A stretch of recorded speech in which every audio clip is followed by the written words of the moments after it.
Bien, pues estamos grabando, ya está. Y tenemos aquí a Flor Terbeck. Yo creo que lo primero que voy a hacer es que te presentes tú, porque yo creo que nadie se presenta mejor que una misma. Cuéntanos quién eres y Bueno, qué haces. bueno, mi nombre es Flor Terbeck y soy experta en marketing de contenidos.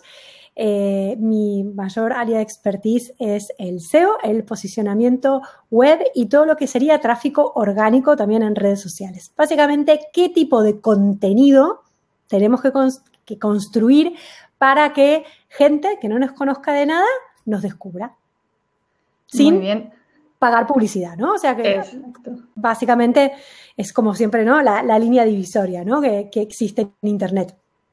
Perfecto. De hecho, a ver, yo cuento cómo te conocí. Bueno, yo te conocí porque estoy en varias, sigo a Extraordinarias, sigo a un montón de, ¿no?, de conexiones que hay contigo y el tema del SEO era como una asignatura pendiente que yo tenía, que no había trabajado nunca, a pesar de que hago mucho contenido constantemente, pero lo tenía ahí pendiente. Entonces, la verdad que eso fue el año pasado, ¿verdad? Sí, el año pasado. Sí, sí, sí. Es que ahora con el COVID parece esto muy Sí, sí, lejano. sí, sí. Pero sí, sí, fue Me el año parece que el pasado. otro igual, ¿eh? Ah, no, no, Sí, no, es verdad, el no. año pasado. Sí, sí, sí, no, no, el año pasado es verdad. Sí, sí, Sí, sí. sí. Pues la cosa es que a mí la sensación que tuve cuando aprendí con vosotros es que el SEO que tú planteas es un SEO muy asequible de hacer una misma, ¿verdad? Es que, es que básicamente el SEO es cada vez más asequible para las personas de a pie. ¿Por qué? Porque cuando empezó el SEO, cuando empezó Google, más que el SEO, a ver, el SEO, para la gente que no entiende, es el arte de que nuestra web aparezca en primera página, ¿no? O sea, todo lo buscamos en Google, ¿no? Todos como usuarios. Y hay alguna gente, ¿no? Uno busca los resultados y de repente, no sé, busca lo que sea, profesor de inglés técnico Madrid. Y ahí hay 10 personas que aparecen en primera página. ¿Cómo hacen esas 10 personas para aparecer ahí? ¿Cómo hace Google para elegir a quién poner ahí? Bueno, eso es exactamente el SEO. Es, de alguna manera, hacer un poquito de ingeniería inversa, entender cuáles son las cosas que Google usa para ordenar, ¿no? Entre todas las webs de todos los profesores de inglés de Madrid, que son un montón, hay 10 que están en la primera página. Bueno, eso es el orden, el ranking. Y lo que hacemos los SEOs es entender básicamente cómo funciona el algoritmo, digamos que es una fórmula matemática que es la que ordena los resultados para hacer las webs de determinada manera que cuando Google la vea diga, ¡ah! Esta persona parece que lo hace bien, que es relevante y ubicar tu web dentro de las primeras posiciones. ¿Sí? Esto es básicamente lo que hace el SEO. Entonces, básicamente, ¿por qué esto ahora es más asequible que hace unos años cuando yo empecé? Porque antes, ¿qué pasa? Google era un algoritmo un poco tonto. ¿Qué quiero decir con esto? Básicamente, el reinado era de los informáticos, porque al final eran cosas muy técnicas. Tenías que poner la palabra clave por la que tú querías aparecer. ¿Esto qué quiere decir? Cuando la gente ponía, no sé, profesor inglés jurídico Madrid, ¿qué pasa? Si yo ponía exactamente estas palabras que era por las que yo quería que mi web apareciera en distintas partes de tu web, pero en plan en código, ¿no? Cosas un poco frikis, ¿qué pasa? Google, como era un poco tonto, pasaba y las ponía. Entonces, con el tiempo, esto fue evolucionando y hoy en día Google es una red neuronal y básicamente lo que hace es estar constantemente aprendiendo. Es un test constante. Constantemente está testeando. Entonces, las cosas más técnicas, ¿sí?, que por ahí se usaban más hace unos años, cada vez funcionan menos. ¿Y qué es lo más importante hoy en día para aparecer en primera página de Google? Realmente ser una buena respuesta para el usuario, ¿sí? Cuando uno realmente en tu web hay chicha, Google, y bueno, y lo escribes de una determinada manera, pero que es muy asequible, al final es bastante sentido común, ¿no? Pasa que a veces es el menos común de los sentidos, pero en general, cuando nosotros hacemos las cosas de una manera tal que aportamos valor a la gente que está bueno, que está buscando información en Google y lo escribimos de una manera que Google pueda entender lo que hay en esta web, nos pone primero, ¿sí? Entonces, y esto, o sea, mi forma de plantear el SEO es asequible y cada vez va a ser más asequible, porque Google, al final del día, ¿cómo hace para saber si una web es buena o no? sabe si la persona entra a la web y se queda o si entra a la web y se va inmediatamente. Entonces, cuando tu resultado es malo, que la gente entra y se va, eso Google lo sabe enseguida y te baja. Y sube a la gente que realmente hace contenido bueno. ¿Sí? Sí, yo lo he experimentado, vamos, soy el ejemplo práctico de que el método funciona y la verdad que, bueno, primero que me gustó muchísimo la metodología en sí porque no estaba basada en truquitos, ¿no? Como tú estás explicando ahora, ¿no? Que ahora el SEO que funciona es otro, aunque hay SEO de todo tipo todavía, ¿no? Y está, ¿no? El SEO bueno, maligno, etcétera, ¿no? Es que los truquitos ya casi, yo te diría que casi no funcionan porque... Los truquitos funcionaban cuando el algoritmo era más tonto, pero ahora, ¿qué pasa? Como esto es un test constante, Google sabe enseguida si la web no merece estar ahí. Entonces, para mí, la gente que busca truquitos es como el que busca dieta milagro. ¿Cuánto te va a durar? Bueno, es igual. Ya, totalmente. A mí me ha sorprendido, bueno, por un lado eso, que en realidad es un SEO basado en la generosidad, en aportar valor, ¿no? Y luego me sorprendió lo rápido que funciona. O sea, porque yo creo que hubo un post que hice, creo que fue en julio, y no sé si en agosto ya estaba el número 1. Y siempre le digo a la gente, no en la primera página de resultados, que ya me parece una pasada, no, es el número 1. O sea, es que es una barbaridad. Pero en tu caso había truco. ¿Por qué? Porque tú eres una persona que llevaba mucho tiempo y a mí me encanta trabajar con gente como tú, porque hay gente que escribe contenido cada semana puntualmente y escribe, y escribe, y escribe, y escribe, y Google pasa. ¿Por qué? Porque había un par de cosas que tenías que entender de cómo funcionaba Google para no marearlo con todo ese contenido maravilloso que tenías. Tenías tanto contenido que Google se mareaba, entraba, decía, ¡ay, me empaché, me voy! ¿No?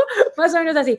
Y cuando pudimos organizar un poco todo ese contenido, funcionó. Entonces, la gente que tiene una web nueva va a tardar más tiempo que tú. O sea, en el sentido en que tú ya tenías una web con una antigüedad, con muy buenos contenidos, ya te venías moviendo y entonces cuando tú ya tienes una base, claro, a la que entiendes cómo funciona el buscador, los resultados son enormes y espectaculares, o sea, son rapidísimos y espectaculares porque en tu caso, por ejemplo, estábamos primeros en palabras claves que tienen muchas búsquedas. La gente que empieza no va a ser tan rápido, no voy a mentir, pero que por algún lugar se empieza y es muchísimo mejor empezar sabiendo lo que uno está haciendo porque la estrategia es muy importante, ¿no? Cuando hacemos las cosas es importante invertir bien nuestro tiempo, ¿no? Entonces, si voy a estar haciendo contenido y eso después no lo va a ver nadie, estamos perdiendo el tiempo. Entonces, siempre que podamos entender lo que estamos haciendo, va a hacer que podamos hacer un uso muchísimo más racional de nuestro tiempo, ¿no? Que le podamos sacar mucho más partido a cada cosita que hacemos. Total. Bueno, para el que no entiende mucho de SEO, ¿por qué es importante estar bien posicionado en Google? Parece una obviedad, bueno, pero... No, a ver, hay muchos negocios que no están bien posicionados en Google y allá están, pero para mí lo más importante es que lo que te da el posicionamiento SEO es un sentido de la oportunidad total. Porque, ¿qué pasa? Tú estás ahí cuando la gente necesita algo relacionado a lo que tú ofreces, ¿sí? Y hay otra cosa que para mí es súper importante y es la confianza ante los ojos de una persona que no te conoce, no sabe quién eres, no tiene ni idea. Pero, ¿qué pasa? Si Google te recomienda, ¿sí? Estás ahí en primera página, es que ya como inconscientemente decimos, tiene que ser bueno, ¿no? Porque por algo está primero en Google, ¿no? O sea, tenemos esta construcción mental. A diferencia por ahí con lo que ocurre con la publicidad, que a ver, es súper válido, pero sí que es cierto que los resultados que vemos arriba, ¿no? De los ads que dicen anuncio, este está pagando, pero el que está primero de verdad, por algo ha de ser, ¿no?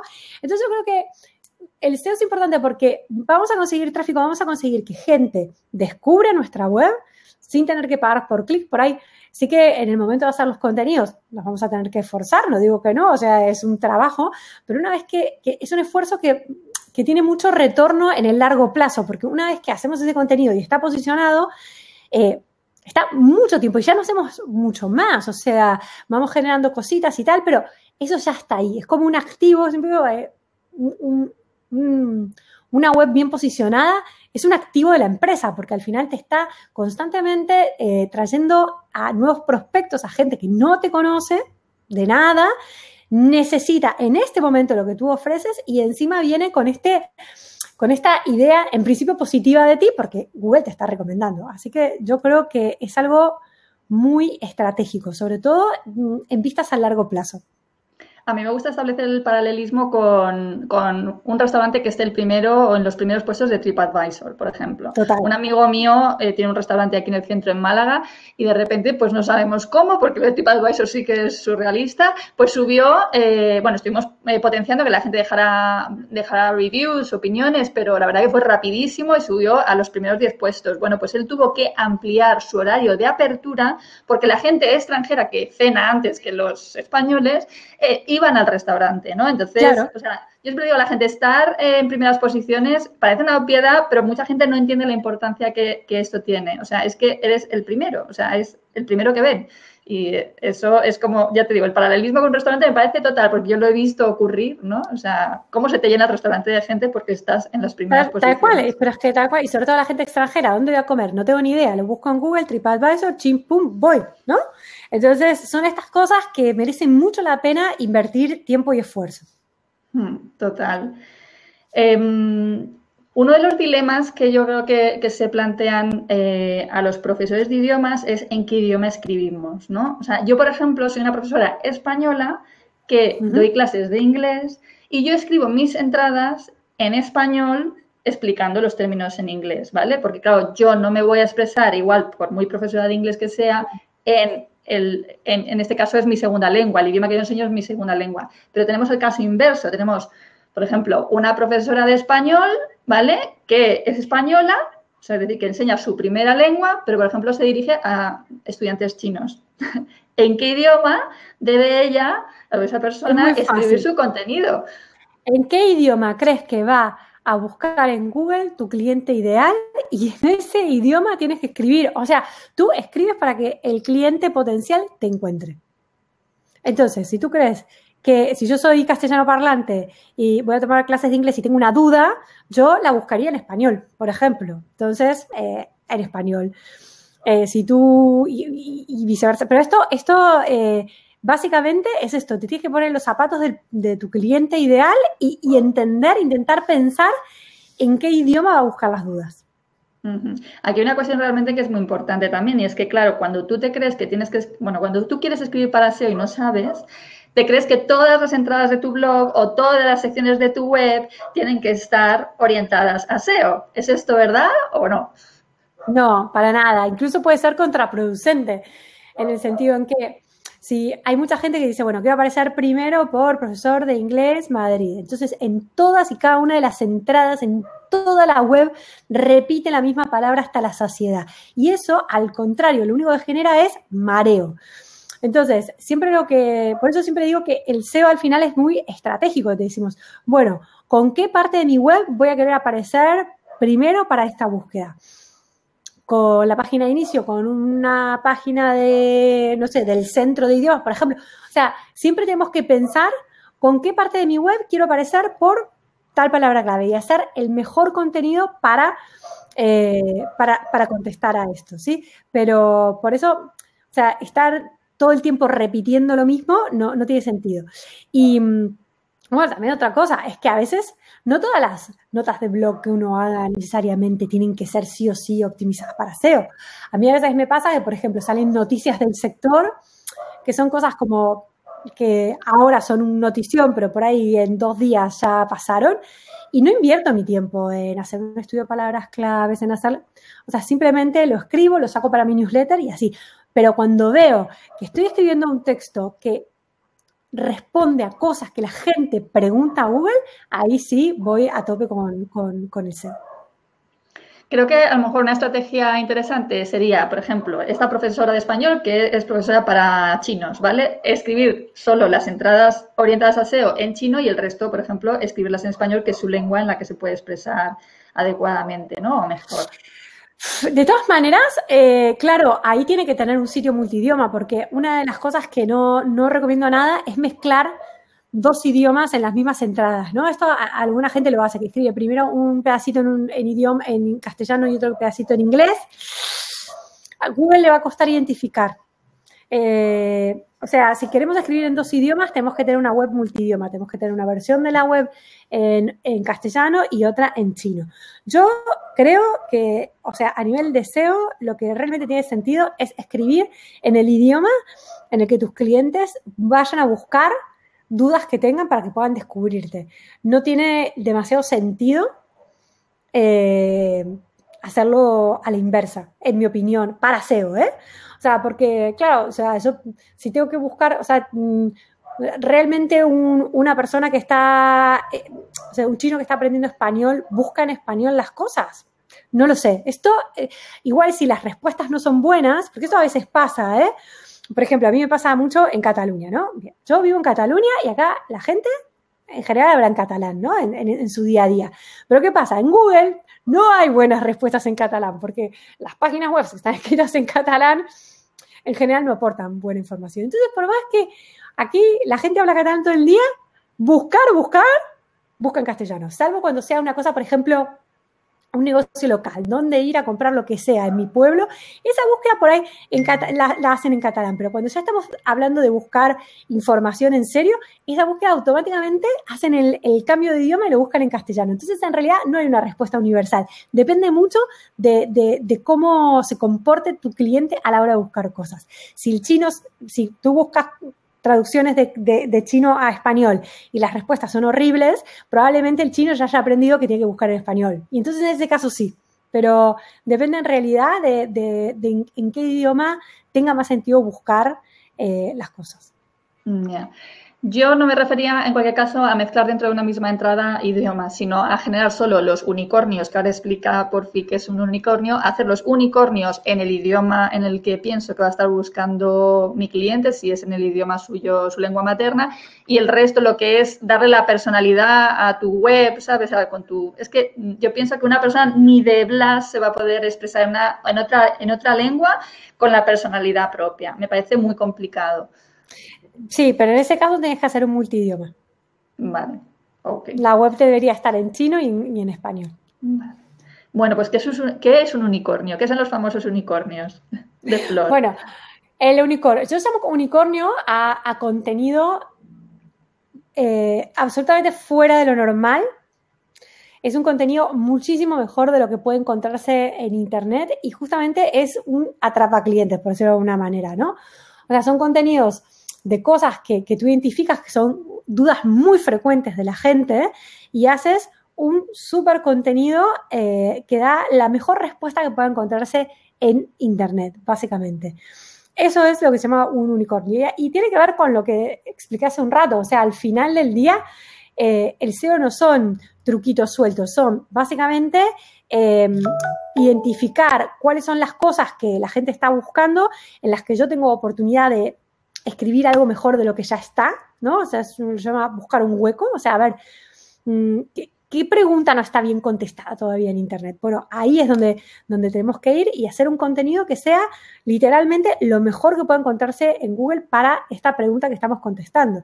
Entonces, si nosotros tenemos el mejor contenido que pueda encontrarse, Google tarde o temprano nos va a poner primeros. Si lo hacemos de una manera tal que Google lo entienda, ¿no? Que eso ahí son 4 cosas que tenemos que tener en cuenta. Pero básicamente de esto se trata en los unicornios, de hacer un contenido que sea realmente merecedor de estar en primera posición de Google. Perfecto. Porque, a ver, dentro de los factores que utiliza Google para posicionar tu web, el número 1 es el contenido, ¿verdad? Es que, a ver, son básicamente, o sea, Google básicamente, ¿cómo hace Google? Google sale una web, ¿sí? Una web nueva al mundo, entonces va un robot que se llama la araña, pero que es un robot, entonces lo lee, ¿sí? Entonces, esto es lo que se llama el crawleo, porque en SEO un problema que tenemos es que todo tiene como un nombre muy difícil, entonces puede ser un poco, ¿no? Espanta a muchos. Entonces, luego, primero lo lee y luego, ¿qué hace? Lo indexa. ¿Qué quiero decir con eso? Lee y clasifica la información, ¿sí? Y luego el ranking es lo que le da el orden de relevancia. Entonces, ¿qué pasa? Tenemos que poner, por ejemplo, si yo quiero, no sé, una duda, no sé, quiero hacer una duda con phrasal verbs, me lo invento, ¿no?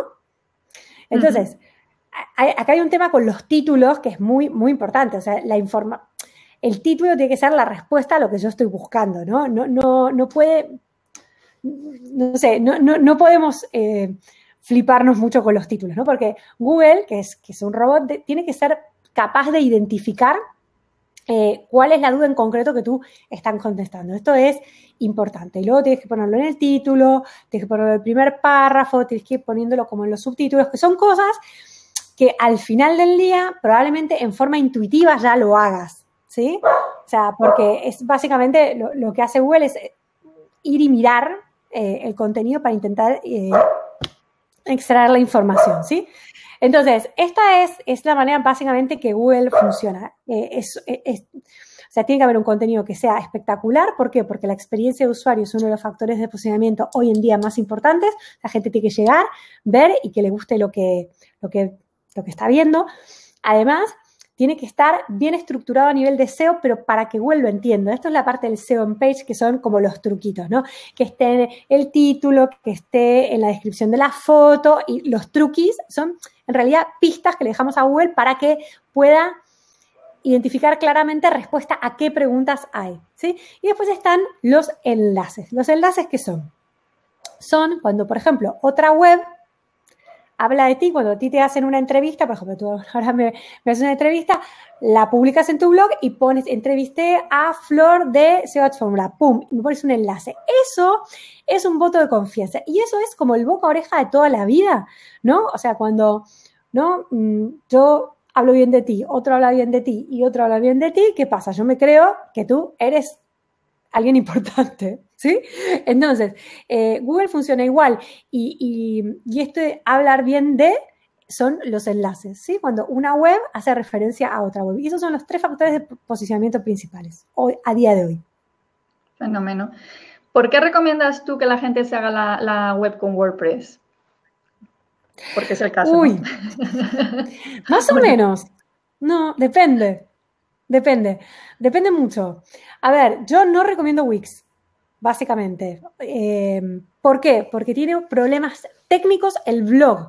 Y entonces eso hace que Google tenga muchas dificultades en identificar el tema, ¿sí? O sea, si tú vas a hacerte una web, ¿sí? Y vas a querer trabajar el SEO y vas a necesitar un blog y Wix no tiene un problema técnico que va a ser mucho, mucho más difícil que Google entienda de qué van los contenidos, ¿sí? Dicho esto, WordPress está buenísimo porque es la opción más versátil, te deja hacer de todo y es como, bueno, una casa digital a la que luego le puedes hacer reformas, ¿no? Y agregar pisos, ¿no? Y poner una piscina eventualmente, si es necesario, ¿no? Digamos que tienes casa para rato, te puedes vivir ahí toda la vida, no se te va a quedar pequeña. Pero hay otras opciones que también están muy bien, como por ejemplo Squarespace, es una plataforma que está muy bien y que posiciona bien, que es una especie de Wix, pero está mejor, y que no es por ahí una mala opción para una persona que está empezando y que no quiere liarse técnicamente. O sea, bueno, igual en algún momento te tengas que mudar, ¿no? Yeah, porque sí. por ahí no es una casa con piscina, un chalet que le puedes construir más pisos arriba. Igual se te queda pequeña la casa, ¿sí? Esto también hay que decirlo. A nivel de SEO, yo lo que más recomiendo es WordPress. Pero hay una cosa que sí que me gusta dejar clara, que es que WordPress en sí no es un factor de posicionamiento. Si Wix no posiciona, el blog de Wix no posiciona igual que de bien, es por un tema técnico, que si lo resolvieran no habría problema, porque a Google en realidad le da igual en que haga la web. Lo único que tiene que estar bien estructurada para que Google la entienda, para que cuando pase el robot entienda de qué va. Perfecto. Para que sepa un poco más de SEO, el problema con Wix es que los títulos del blog no son H1, son H2. Esto, nota, entre paréntesis. Para la gente que sabe de SEO. Y entonces eso hace que Google se líe mucho. Vale. ¿Y qué cosas no deben faltarle a una web desde el punto de vista de SEO? No sé, 4 o 5 cosas que puedas decir, esto no puede faltar en una web desde este punto de vista? Bueno, primero que nada, un blog. O sea, porque el blog va a ser lo que realmente te haga tirar muchas millas. O sea, para mí un blog es importantísimo. Luego, en la página de inicio, para mí tiene que estar súper clarito qué hago y dónde lo hago y cómo lo hago. O sea, esto para mí es una cosa muy importante, porque piensa que la gente que te conoce gracias al SEO es gente que no te conoce, ¿sí? Entonces, es muy importante que quede clarísimo en tu página web qué haces, dónde lo haces y cómo lo vendes.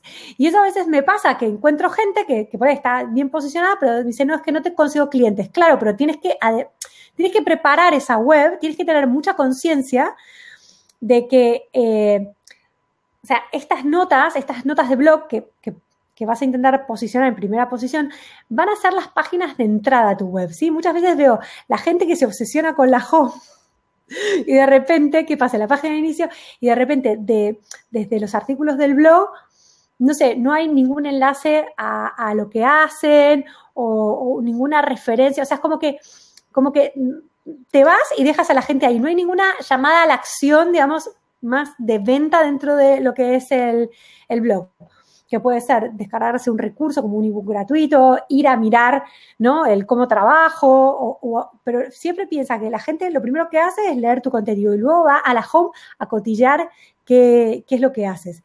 Así que esto para mí es una cosa fundamental.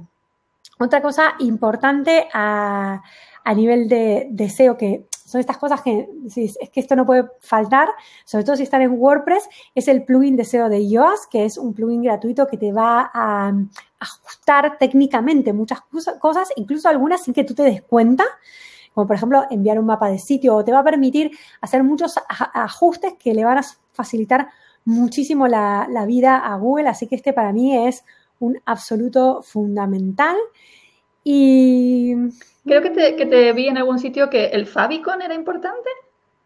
El favicon es importante también, porque hoy en día, o sea, el favicon es muy importante porque hoy en día esto lo muestra Google en los resultados de búsqueda, ¿sí? Lo mismo es importantísimo el título, ¿no? El título SEO, o sea, controlar, porque mucha gente, ¿qué pasa? Se estrena web y luego tienes que tener mucha conciencia de cuando la gente busca tu nombre en Google o el nombre de tu web, lo primero que va a ver es lo que Google enseña sobre ti. Entonces siempre me encuentro Pepito de tal, home, ¿no? Que es lo que muestra. Entonces, tener en cuenta esos detalles es muy importante. Y en cuanto al mundo de los podcasts, que ahora están en eclosión absoluta y que te puedes imaginar que en el mundo de los idiomas, pues claro, es un medio fabuloso, ¿no? Hay muchos profes de idiomas haciendo podcasts. ¿Cómo posiciona un podcast? ¿Qué es interesante? Posiciona mucho mejor un vídeo de YouTube, no te voy a mentir. No tiene, o sea, a nivel de SEO, o sea, es mucho mejor un vídeo de YouTube. O sea, por eso mucha gente hace el podcast en realidad en vídeo, lo cuelga en YouTube y luego, ¿no?, reusa ese contenido y lo cuelga como podcast, ¿no? Pero a nivel de SEO, por ejemplo, piensa que hoy en día Google barre mucho para casa, por decirlo de alguna manera. Tú buscas lo que sea y te va a aparecer primero el mapita de Google, ¿no? Después el traductor de Google. Bueno, el traductor de Google está ahí. Antes teníamos que ir a Web Reference. Teníamos que entrar en la web de Web Reference. Ahora ya directamente, primero te pone Google su propia herramienta, ¿sí? Y lo mismo pasa con el vídeo, o sea, con YouTube. Entonces, a nivel de SEO siempre te conviene usar las empresas de Google, por decirlo de alguna manera, ¿no? Entonces, igual esto cambia en un tiempo, pero hoy en día sí que veo mucha oportunidad a nivel de vídeos de YouTube, si te animas a hacer, más que un podcast a nivel de SEO. Luego el podcast te puede dar un montón de alegrías por otros lados, pero estrictamente hablando del SEO, mejor YouTube. Vale. ¿Enciendes la cámara y ya está? Sí, en realidad, sí. No sé. A mí me da todavía mucho impacto el tema de la cámara. Pero bueno. ¿Y qué es Google My Business? Para quien no lo conozca. Bueno, Google My Business es un directorio de empresas de Google que básicamente lo que hace es darte la posibilidad de aparecer en el mapita, ¿no? En el típico mapita que Google enseña. Entonces, esto es muy importante, darte de alta, incluso si no quieres que tu dirección aparecer en el mapita, porque a ver, sí o sí tienes que estar dado de alta con tu dirección y todo para que si después la gente busca profesor de inglés donde sea, Google puede enseñar tus datos, ¿no? Pero incluso si, aunque no hay mucha gente que como trabaja en la casa no quiere dar la dirección de su casa, ¿sí? Pero tú puedes darte de alta incluso sin que tu dirección sea pública, pero sí que es importante darte de alta porque es el directorio de empresas de Google, ¿no? Siempre está bueno decirle a Google, hola, acá estoy, y hago tal cosa. Así que básicamente esto es muy, muy importante, sobre todo para SEO local. Si tú quieres aparecer como profesor de inglés en tu ciudad o tu barrio, ¿no? Porque ¿qué pasa? En Madrid es muy grande, entonces la gente en general no busca. Cuando las ciudades son muy grandes, es cierto, hay más competencia, pero también es cierto que al ser tan grande, los barrios empiezan a tener mucho protagonismo, porque igual no me quiero ir a la otra punta de la ciudad. Claro. Y además otra cosa muy interesante es que es gratis. Ah, sí, bueno, además es gratis, sí, sí. Y luego otra cosa que tú haces mucho es siempre reutilizar contenido, ¿no? O sea, tú haces un muy buen contenido para Instagram, que es, yo creo, la red social donde estás enfocando más, ¿no? O me da la impresión. Es la única que estoy. La energía. Y luego reutilizas ese contenido para generar muy buen contenido en tu blog, ¿verdad? Uh-huh. Sí, básicamente trabajo en las dos direcciones. Muchas veces empiezo ni siquiera empiezo a veces con el blog. Yo también, o sea, muchas veces hago vídeos de YouTube que me gustan mucho. Entonces, básicamente lo que hago es ese contenido, grabarlo en YouTube y luego hago, no una transcripción textual porque queda feo, pero sí uso ese contenido de base. Muchas veces incluso el guión que me escribí es como el esqueleto del post que escribo, ¿no? O sea, esto lo hago mucho. Y luego lo que hago es, cuando tengo el texto escrito, pillo pequeñas partes y ahí hago contenido para Instagram. Y esto me funciona súper bien. Lo típico que en un post de blog resaltamos, ¿no? Es la típica quote, que luego queda fantástica como quote y eso me funciona muy bien en Instagram. A mí me encanta hacer carruseles en Instagram, ¿no? Y los carruseles son geniales para enseñar cosas, ¿no? Para despejar dudas y tal. Bueno, para profesores de idioma,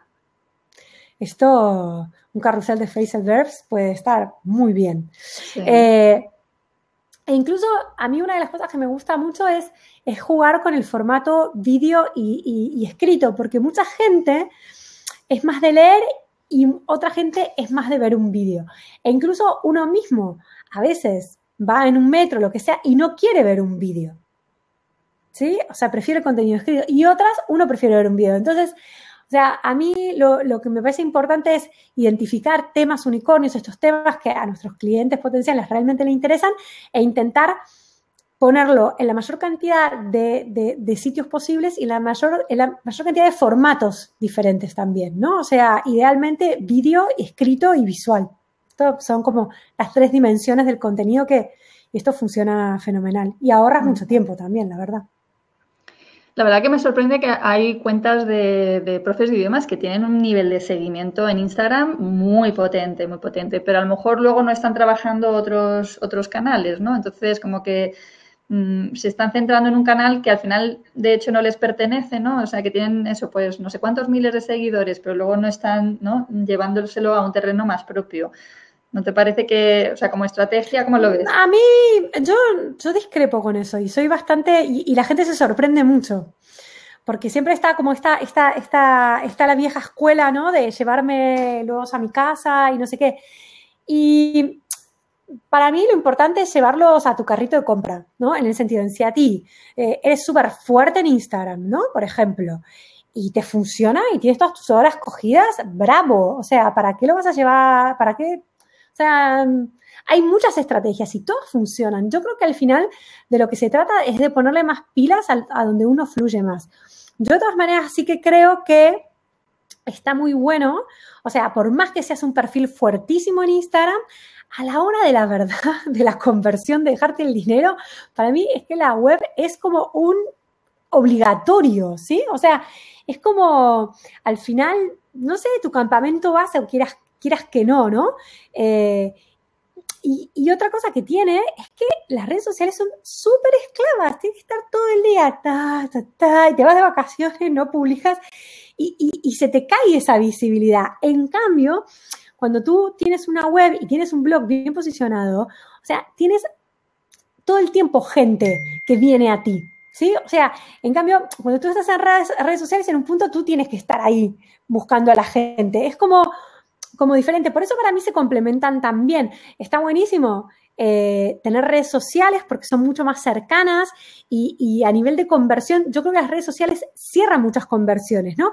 A mí me pasa mucho. A mí la gente muchas veces me descubre por el blog o por YouTube, porque estoy súper bien posicionada en cosas súper específicas, y luego me escriben por Instagram, ay, te conocí en YouTube y te sigo aquí. Entonces, yo creo que cuando pensamos un poco cómo es el camino del comprador, una persona que te conoce por SEO, al final es tráfico frío. ¿Qué quiero decir con esto? Gente que no te conoce. Entonces, por ahí todavía no está lista para comprarte, pero si tú consigues que te deje el mail o que te siga en una red social, ahí ya va generando esta cosa de cercanía, y entonces cuando tienes ahí un lanzamiento, estás comprando algo, esa persona ya la tienes media cerrada, ¿sí? Me explico, pero para mí no están peleadas una cosa y la otra. Al contrario, yo creo que el SEO es maravilloso para tráfico frío, para gente que no te conoce y que te descubrió justo cuando te necesitaba, lo cual ya empezamos con el pie derecho, pero las redes sociales para cerrar ventas son poderosas. E Instagram sobre todo. Instagram con los directos, que tienes ahí el interesado en el chat, tienes en bandeja. Cierto, cierto. Y le puedes enviar un audio, le puedes enviar un vídeo. Es que es una plataforma muy potente, Instagram, pero muy esclava, muy esclava. Eso te iba a decir yo. Eso te iba a decir yo, que en todo esto lo que hay, obviamente, es mucho trabajo, que eso nadie se puede llamar al engaño. Aquí hay mucha perseverancia, mucha constancia, mucho curro. Sí, sí. Pero bueno, digamos que una vez que estás posicionado en SEO, luego los resultados son más estables, o sea, depende mucho menos de tu tiempo de estar ahí haciendo, ¿no? Agitando la red social, ¿no? O sea, puedes vivir más tranquilo. No, o sea, es que hay mucho curro, pero es factible y o sea, aquí pues tenemos los dos ejemplos, ¿no? O sea, que nuestro trabajo pues tiene resultados, ¿no? O sea, que en definitiva tú eres una emprendedora como mucha de la gente que escucha el podcast, entonces me gustaría así cerrar la entrevista con un poco tu experiencia personal como emprendedora, ¿qué ha sido importante para ti en todo este viaje que llevas hasta ahora? Pasar a la acción. Para mí, y es una cosa que yo aprendí con los años, hay 1000 maneras de triunfar. Y además, porque, a ver, a mí misma me pasó, ¿no? Que a veces hago más una cosa, otras veces hago más otras. Y también han pasado por mis manos a esta altura tantas empresas, tanta gente. Y ves gente que le va fantástico, igual haciendo cosas muy distintas. Por ejemplo, mi pareja, Alex, con el que yo trabajo, hace publicidad. Y hay gente que hace solo publicidad y le va fantástico. Y gente que hace solo Instagram y le va fantástico. O sea, hay 1000 maneras. Yo creo que uno siempre lo que tiene que intentar hacer es ir con lo que uno más le resuena. Si a ti te gusta hacer el podcast y lo haces desde, no sé, desde el disfrute, te encanta hacer, vas a triunfar con el podcast. O sea, porque lo vas a hacer genial. Por ejemplo, si a ti te gusta generar contenido, ¿no? Te gusta escribir y te gusta esto, enseñarle las cosas a la gente, pero es que no lo dudes, apuesta por el SEO, por el marketing de contenido, porque te va a dar un montón de resultados. Si es una persona súper extrovertida, ¿no? Claro, o sea, creo que apostar por una plataforma tipo YouTube, porque claro, se puede hacer mucho SEO en YouTube también, pero hablamos del SEO para el blog, pero ojo que el SEO en YouTube es muy poderoso. Entonces yo creo que al final uno tiene que encontrar la receta de hacer las cosas con las que uno fluya más, ¿sí? Y para la gente que le gusta escribir, el SEO Es genial. Es que para mí es lo ideal. Además, digo, ¿no? Realmente son esfuerzos que cumplen, porque en largo plazo es la inversión más rentable. Además, ¿sabes qué pasa? Que el sector mío, que es el de los profesores de idiomas, es un sector que tiene una capacidad de generar contenido brutal, porque es que ya lo hacen para sus clases. Que tú date cuenta que un profe de idiomas se caracteriza por crear contenido para las clases, ¿no? Ad hoc, ¿no? Para ese alumno, para ese grupo. Y hay otra cosa para mí que es importante en el caso de los profesores de idioma, que es que el cliente potencial es muy googleador. Porque cuando tú tienes una duda, estás buscándolo en Google. Entonces, ahí también, porque no es lo mismo vender, no sé, billutería, que al final entra por los ojos, que vender algún tipo de servicio profesional, donde uno tiene dudas y cosas de cualquier estilo que al final las busca en Google. Entonces, yo creo que esto es una de las cosas que tenemos que tener muy en cuenta. Sabes que bueno, ya cierro porque voy a ir hilando una pregunta tras otra, a pesar de que he dicho que ya cerraba con esa, pero es que es un sector en el que la gente siente que hay mucha competencia, ¿vale? Y que además la competencia va por precio, ¿no? Es decir, entonces es un sector en el que con mucha frecuencia te encuentras pues a profes mal pagados, incluso, bueno, y también los que trabajan por cuenta ajena, ¿no? Pero incluso los que trabajan por cuenta propia, mal pagados porque sienten, no hay una confianza en uno mismo en que uno puede posicionarse por la calidad de lo que hace más que por el precio, ¿sabes? Entonces... Bueno, es que ahí para mí lo más importante, porque es cierto que hay mucha competencia, esto es así, pero para mí la clave es el nicho. O sea, tienes que ser el mejor en inglés de marketing, me lo invento, ¿no? Entonces, al final también pasa por ahí, por pillar un nicho de mercado e ir a tope con eso e intentar ser el mejor en eso y ser, como decimos en marketing, también la vaca púrpura, porque otra cosa, si nosotros hacemos lo mismo que hacen todos los demás profes, vamos a ser uno más del montón. O sea, una de las cosas para mí más importantes es aprender a diferenciarte, a realmente encontrar algo en lo que tú destaques, que seas muy bueno y que puedas ofrecer algo realmente diferente. Y también comunicar de una manera muy diferente. En la medida que logres ser la vaca púrpura, que ya no vas a tener competencia. Esto es así. O sea, acá se trata justamente de invertir en marketing personal, ¿no? Porque, claro, la gente dice, no, yo soy profe de inglés, pero esto, yo no odio vender. No. Todos los que trabajamos por cuenta propia, tenemos que ser nuestros propios marketers y somos nuestra propia marca. Cuanto antes descubras eso y lo tengas claro e intentes ser una marca diferente, dejarás de ser un profesor más del montón y la gente hará cola porque te quieren ver a ti. Y eso, ¿cómo lo logramos? Ese engagement, ese que te quieran a ti, gracias al contenido. Totalmente de acuerdo. Es una manera fabulosa de mostrarte, de mostrar tu manera de hacer las cosas. Pues claro que hay más gente que hace lo mismo que tú, pero hay muchos alumnos también. Total, o sea, hay muchos alumnos, es cierto, hay mucha gente, pero bueno, CEOs, gente experta en marketing digital, también hay a patadas, o sea, pero nadie habla de unicornios, por ejemplo, nadie intenta explicarlo de una manera que sea muy sencilla, ¿no? Entonces, si yo hubiera hecho mi formación de SEO explicando las cosas como el resto de los SEOs y te contara lo mismo que te cuenta todo el mundo, bueno, sería una más del montón. Entonces, hagas lo que hagas. Esto aplica a todo el mundo. Totalmente. Pues bueno, pues aquí lo vamos a dejar. Yo creo que con esto hemos dado unas píldoras muy interesantes que pueden también pues seguir tirando del hilo siguiéndote en tus redes en Instagram o yendo a tu web, suscribiéndose al blog, el canal de YouTube, ¿vale? Porque ahí das mogollón de información. Así que yo os recomiendo que a partir de ahora sigáis a Flor y a Alex y nada, y que os pongáis las pilas con el SEO porque realmente funciona. Totalmente. Me encantó ese final. Muchísimas gracias, Lola. Gracias a ti, Flor. Un besito. Chao, Chao, chao, chao.